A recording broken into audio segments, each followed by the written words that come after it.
আজকের বিষয় হলো গণপরিষদের গঠন। গণপরিষদের গঠন। তাহলে আমাদের গণপরিষদ জানতে হলে প্রথমে জানতে হবে গণপরিষদ কি।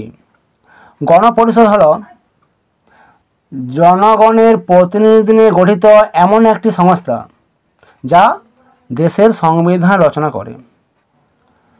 1934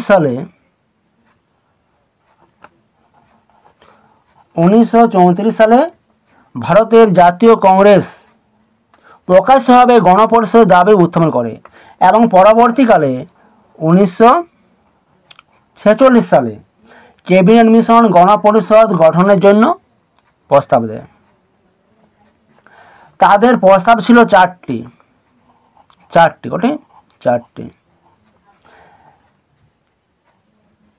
এই চারটি নীতির ভিত্তিতে গণপরিষদ গঠিত হবে।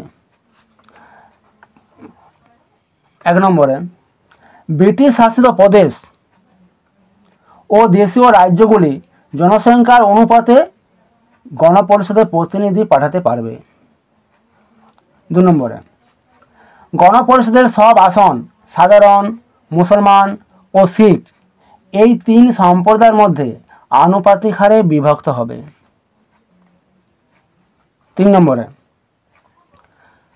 প্রাদেশিক আইনসভাগুলিতে বিভিন্ন সম্প্রদায়ের সদস্যরা একক হস্তান্তরযোগ্য সমানুপাতিক প্রতিনিধিত্বের ভিত্তিতে প্রতিনিধি নির্বাচন করতে পারবে। 4 নম্বরে বলা হয়েছে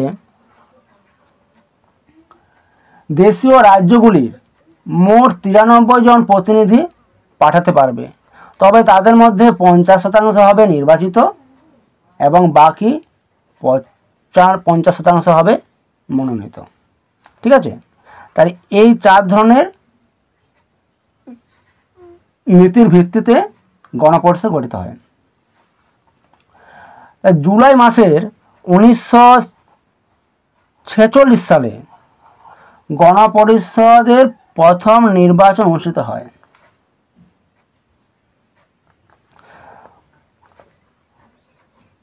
9 ডিসেম্বর থেকে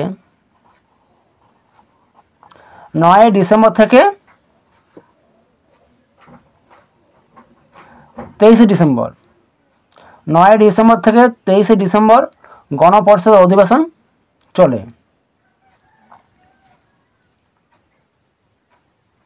সর্বমোট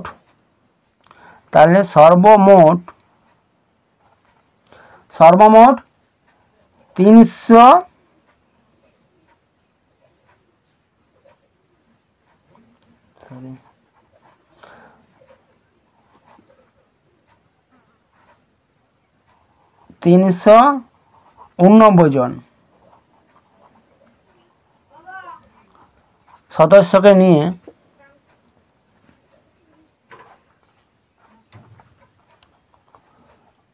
গণপরিষদ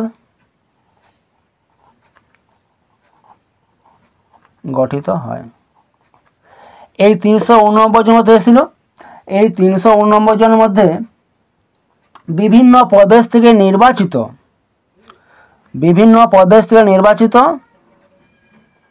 296 জন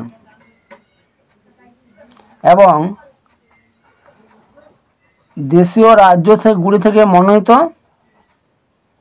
93 জন, টোটাল 389 জন। ঠিক আছে,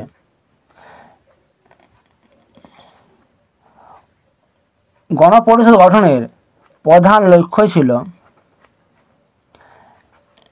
এমন একটি খসড়া সংবিধান রচনা করা যা সামাজিক বিপ্লবের বাস্তব উদ্দেশ্য পূরণ করতে পারবে।